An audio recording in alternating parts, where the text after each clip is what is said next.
ನಮ್ಮ ಅಧ್ಯಕ್ಷರು ಸವಿಸ್ತಾರವಾಗಿ ಈ ನೀಟ್ ಬಗ್ಗೆ ವಿಚಾರಗಳನ್ನು ತಿಳಿಸಿದ್ದಾರೆ.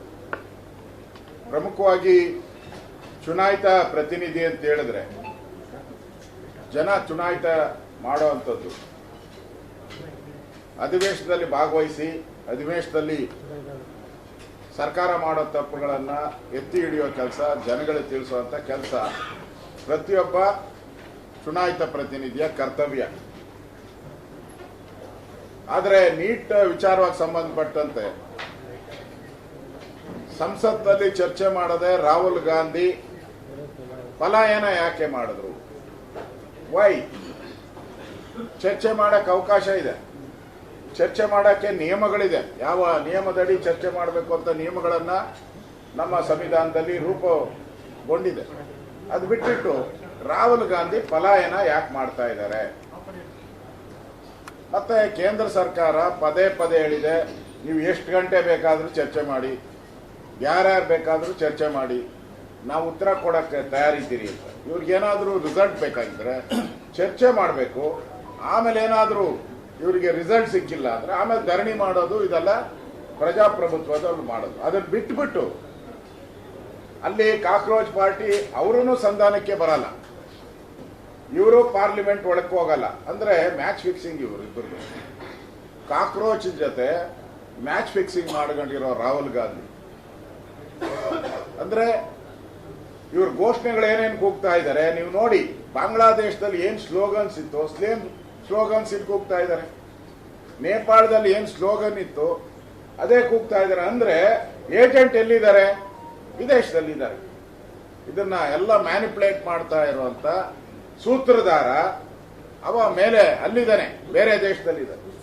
ಅವನು ಹೇಳ್ದಂಗೆ ಘೋಷಣೆಗಳು ಅವ್ರು ಹೇಳ್ದಂಗೆ ಇಲ್ಲಿ ಮುಳುಗ್ತವೆ ಅಂತ ಹೇಳಿದ್ರೆ ಇದು ದೇಶ ವಿರೋಧಿ ಚಟುವಟಿಕೆಯನ್ನ ಮಾಡತಕ್ಕಂಥ, ಕಮ್ಮಕ್ಕು ನೀಡ್ತಾ ಇರತಕ್ಕಂಥ ಸಂಸ್ಥೆಗಳ ಜೊತೆ ರಾಹುಲ್ ಗಾಂಧಿ ಶಾಮೀಲಾಗಿರ್ತಕ್ಕಂಥದ್ದು ಸ್ಪಷ್ಟ. ಈ ಎಕ್ಸಾಮ್ಸ್ ಏನು ಇವತ್ತಿಂದ ಅಲ್ಲ, ಈ ತರ ಸಾವಿರಾರು ಎಕ್ಸಾಮ್ಸ್ ಪ್ರಶ್ನೆ ಪತ್ರಿಕೆಗಳು ಲೀಕ್ ಆಗಿದೆ. ಅವಾಗ ಕಾಂಗ್ರೆಸ್ ಹೇಳ್ಬೇಕು, ನೋಡ್ರಿ ನಾವು ಇದ್ದಾಗ ಈ ತರ ಪ್ರಶ್ನೆ ಪತ್ರಿಕೆ ಲೀಕ್ ಆಯ್ತು, ನಾವು ರಾಜೀನಾಮೆ ಕೊಟ್ವಿ. ತೋರಿಸಿ ಒಂದು ಉದಾಹರಣೆ ತೋರಿಸಿ. ನೀವು ಬೇರೆಯವ್ರ ತಪ್ಪು ಹುಡುಕ್ಬೇಕಾದ್ರೆ ನೀವಿದ್ದಾಗ ಏನ್ ಮಾಡಿದ್ದೀರಾ? ಆಮೇಲೆ ಈ ಕೀಳು ರಾಜಕಾರಣ, ಕಾಂಗ್ರೆಸ್ಸಿನ ಈ ಕೀಳು ರಾಜಕಾರಣ, ವಿದ್ಯಾರ್ಥಿಗಳ ಭವಿಷ್ಯದ ಜೊತೆ ಚಲ್ಲಾಟ ಆಡ್ತಾ ಇರೋದು. ನಿಮ್ಗೆ ಯಾವ ಕಾಂಗ್ರೆಸ್ಗೆ ಯಾವ ನೈತಿಕತೆ ಇದೆ? ಸಿದ್ದರಾಮಯ್ಯ, ಡಿ ಕೆ ಶಿವಕುಮಾರ್ ಇಬ್ರು ಕಳೆದ 3.5 ವರ್ಷ ಇರ್ಬೋದು, ಅದರಿಂದ ಇರ್ಬೋದು, ಒಂದು KPSC ಎಕ್ಸಾಮ್ ನಡೆಸಕ್ಕೆ ಯೋಗ್ಯತೆ ಇಲ್ಲ ನಿಮಗೆ. ಟ್ರಾನ್ಸ್ಲೇಷನ್ ಇಂಗ್ಲಿಷನ್ನ ಕನ್ನಡಕ್ಕೆ ಟ್ರಾನ್ಸ್ಲೇಷನ್ ಮಾಡಕ್ಕೆ ಯೋಗ್ಯತೆ ಇಲ್ಲ ನಿಮಗೆ. ಇಂಗ್ಲಿಷ್ ಪತ್ರಿಕೆಯನ್ನ ಕನ್ನಡಕ್ಕೆ, ಕನ್ನಡ ವಿದ್ಯಾರ್ಥಿಗಳಿಗೆ ಆಡಳಿತ ಭಾಷೆ ಕನ್ನಡ, ಟ್ರಾನ್ಸ್ಲೇಷನ್ ಮಾಡಕ್ಕೆ ಯೋಗ್ಯತೆ ಇಲ್ಲ. ಅದಾದ್ಮೇಲೆ ಪರೀಕ್ಷೆನೇ ಮುಂದೂಡೋದು, ಯೋಗ್ಯತೆ ಇಲ್ಲದೆ ಪರೀಕ್ಷೆನೇ ಮುಂದಿಡಿದ್ರೆ ಅವಾಗ ನಿಮ್ಗೆ ಯಾವ ನೈತಿಕತೆ ಇತ್ತು? ಕೆಮಿಸ್ಟ್ರಿ ಪೇಪರ್ ಲೀಕ್ ಆಯ್ತು, ಅವಾಗ ರಾಜೀನಾಮೆ ಕೊಟ್ಟಿದ್ದೀರಾ ನೀವು? ಧಾರವಾಡದಲ್ಲಿ ವಿದ್ಯಾರ್ಥಿ ಪ್ರತಿಭಟನೆ ಆಯಿತು, ಲಾಠಿ ಚಾರ್ಜ್ ಮಾಡಿದ್ರಿ, ಅವಾಗ ನಿಮ್ಮ ರಾಜೀನಾಮೆ ಕೊಟ್ರ ಮೊನ್ನೆ ನೀವು? ಅಂದ್ರೆ ಎಲೆಕ್ಷನ್ ಏನೇನು ನಡೆದಿದೆ ಅಲ್ಲ, ಎಕ್ಸಾಮ್ಸ್ ಏನೇನು ನಡೆದಿದೆ, ಆ ಎಕ್ಸಾಮ್ಸ್ ಅಲ್ಲಿ ಮಾಡಕ್ಕೆ ಯೋಗ್ಯತೆ ಇಲ್ಲ ನಿಮಗೆ. ಇದುವರೆಗೂ UPA ಆಡಳಿತದಲ್ಲಿ ಕಾಂಗ್ರೆಸ್ಸಿನ ದ್ವಂದ್ವ ನಿಲುವು ಏನು ಅಂತ ಹೇಳಿದ್ರೆ, UPA ಆಡಳಿತ ಅವಧಿಯಲ್ಲಿ AIIMS ಪರೀಕ್ಷೆ ನಡೀತು, AIEE ತ್ರಿಬಲಿ ಪರೀಕ್ಷೆ ನಡೀತು, CPMT ಸೇರಿದಂತೆ ಹಲವು ರಾಷ್ಟ್ರೀಯ ಪರೀಕ್ಷೆಗಳು ಪ್ರಶ್ನೆ ಪತ್ರಿಕೆ ಸೋರಿಕೆ ಆಗಿದೆ UPA ಕಾಲದಲ್ಲಿ. ಅವಾಗ ನಿಮ್ಮ ಅಮ್ಮ ರಾಜೀನಾಮೆ ಕೊಟ್ಟಿದ್ರ, ನಿಮ್ಮ ಅಜ್ಜಿ ರಾಜೀನಾಮೆ ಕೊಟ್ಟಿದ್ರ, ನಿಮ್ಮ ಮನಮೋಹನ್ ಸಿಂಗ್ ರಾಜೀನಾಮೆ ಕೊಟ್ಟಿದ್ರ? ನಿಮ್ಮ ಅಜ್ಜಿನೂ ಕೊಟ್ಟಿಲ್ಲ, ನಿಮ್ಮ ಅಮ್ಮನೂ ಅವಾಗ ಚೇರ್ಮನ್, UPA ಚೇರ್ಮನ್, ನಿಮ್ಮ ಅಮ್ಮನೂ ಕೊಟ್ಟಿಲ್ಲ. ಈಗ ನೀನು ಮಾತ್ರ ಮೋದಿ ರಾಜೀನಾಮೆ ಕೇಳ್ತಾ ಇದೆಯಲ್ಲ, ಎಷ್ಟು ಸರಿ?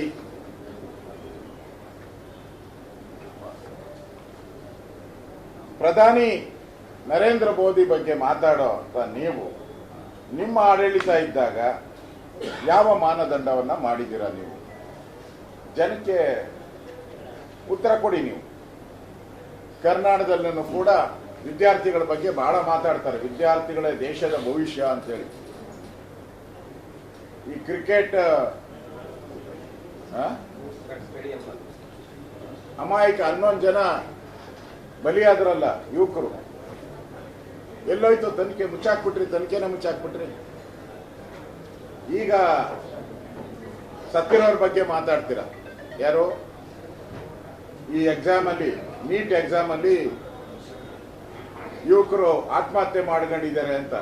ಆತ್ಮಹತ್ಯೆ ಮಾಡ್ಕೊಂಡಿದ್ದಾರೆ, ಅದು ನೋವಿನ ಸಂಗತಿ, ಆಗ್ಬಾರ್ದಾಗಿತ್ತು. ನೀವೇ ಕೊಂದಾಕಿದ್ರಲ್ಲ ಇಲ್ಲಿ ವಿಧಾನಸೌಧದ ಮುಂದೆ, ಆ ಗ್ರ್ಯಾಂಡ್ ಸ್ಟೆಪ್ ಮುಂದೆನೆ ಕೊಂದಾಕ್ಬಿಟ್ರಲ್ಲ ನೀವು. ನಿಮ್ಗೆ ಯಾವ ನೈತಿಕತೆ ಇದೆ? ಐಪಿಎಲ್ ಮ್ಯಾಚ್ ಅಲ್ಲಿ ನೀವೇ ಕೊಂದಾಕಿದ್ರ 11 ಜನ. ಪರಿಹಾರ? ಈಗ ಮೋದಿಯವರು ಸಿಬಿಐ ತನಿಖೆ ಕೊಟ್ಟಿದ್ದಾರೆ, ಅವ್ರನ್ನ ಅರೆಸ್ಟ್ ಮಾಡಿದ್ದಾರೆ, ಜೈಲಿಗೆ ಕಳಿಸಿದ್ದಾರೆ. ನೀವೇನ 11 ಜನ ಕೊಲೆ ಮಾಡಿದ್ರಲ್ಲ, ನೀವು ಎಲ್ಲಿದ್ದಾರೆ? ಯಾರು ಜೈಲಿಗೆ ಹೋಗಿದ್ದಾರೆ? ಯಾರು ಜೈಲಿಗೆ ಹೋಗಿದ್ದಾರೆ? ಒಬ್ರು ಜೈಲಿಗೆ ಹೋಗಿಲ್ಲ, ಒಬ್ರಿಗೂ ಶಿಕ್ಷೆ ಆಗಿಲ್ಲ. ಅಮಾನತ್ತು ಮಾಡಿದ್ರಿ, ಅಮಾನತ್ತೆಲ್ಲ ವಾಪಸ್ ಆಯ್ತು. ಈಗ ಅಮಾನತ್ತು ವಾಪಸ್ಸು. ಮತ್ತೆ ಅವ್ರು ಹೇಳಿದ್ರು, ಈ 11 ಜನರ ಸಾವಿನಲ್ಲಿ ಯಾರದು ಪಾತ್ರ ಇಲ್ಲ. ಸತ್ತಿದ್ದು ಯಾಕೆ ಅಂತ ಭಗವಂತನಿಗೆ ಗೊತ್ತು ಅಂದ್ರು. ಸತ್ತಿದ್ದು ಭಗವಂತನಿಗೆ ಅಂತ ಗೊತ್ತಿದ್ದು, ಯಾಕೆ ಸತ್ರು ಅಂತ. ಸತ್ತಿದ್ದಕ್ಕೆ ಕಾರಣ ಯಾರು ಅಲ್ಲ ಅಂತ ಈಗ ರಿಪೋರ್ಟ್. ಸತ್ತಿರೋದಕ್ಕೆ ಕಾರಣ ಯಾರು ಅಲ್ಲ, ಭಗವಂತನೇ ಕಾರಣ ಅಂತೇಳಿ ಭಗವಂತನ ಮೇಲೆ ಹಾಕ್ಬಿಟ್ಟವ್ರು. ಅಂದ್ರೆ ಇಂಥ ನೀಚ ಸರ್ಕಾರ ಮೋದಿ ಬಗ್ಗೆ ಮಾತಾಡೋ ಯೋಗ್ಯತೆ ಇದೆಯಾ ನಿಮ್ಗೆ? ಅದರಿಂದ ಇವತ್ತೇನು ರಾಜಕೀಯ ಮಾಡ್ತಾ ಇದ್ದೀರಾ, ರಾಜಕೀಯ ಪಿತೂರಿ ಯುವಕರ ಹೆಸರಲ್ಲಿ, ಇದು ಬಹಳ ದಿನ ನಡೆಯಲ್ಲ. ಸತ್ಯಾಸತ್ಯತೆ ಹೊರಗಡೆ ಬರ್ತದೆ. ಈ ಯಾರು ಪ್ರತಿಭಟನೆ ಮಾಡ್ತಾ ಇದ್ದಾರೆ, ಇವ್ರಿಗೆ ಯಾವ ದೇಶದಿಂದ ಹಣ ಬರುತ್ತೆ, ಎಷ್ಟು ಹಣ ಕೊಟ್ಟಿದ್ದಾರೆ, ಯಾರ್ಯಾರು ಕೊಟ್ಟಿದ್ದಾರೆ, ಇದೆಲ್ಲ ಮುಂದಿನ ದಿನಗಳಲ್ಲಿ ಬಯಲು ಬಂದೇ ಬರ್ತದೆ, ಬಯಲು ಮಾಡೇ ಮಾಡ್ತಾರೆ. ಅದರಿಂದ ಇದು ದೇಶ ವಿರೋಧಿ ಚಟುವಟಿಕೆಗೆ ಬೆಂಬಲ ಮಾಡ್ತಾ ಇರೋ ರಾಹುಲ್ ಗಾಂಧಿ ಅವರಿಗೆ ಜನ ಪಾಠ ಕಲಿಸ್ತಾರೆ. ಇಂಗ್ಲಿಷಲ್ಲಿ ಒಂದು 5 ನಿಮಿಷ ಮಾತಾಡ್ಬಿಡ್ಲಾ?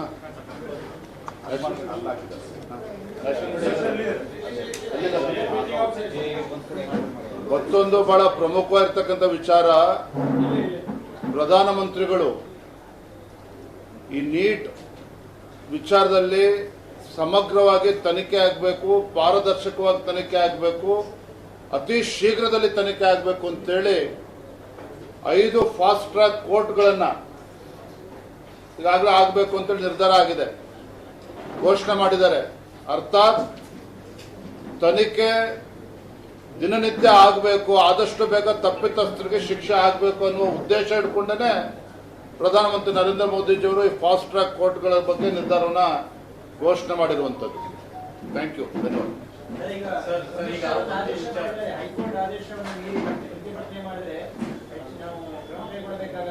ಯಾರು?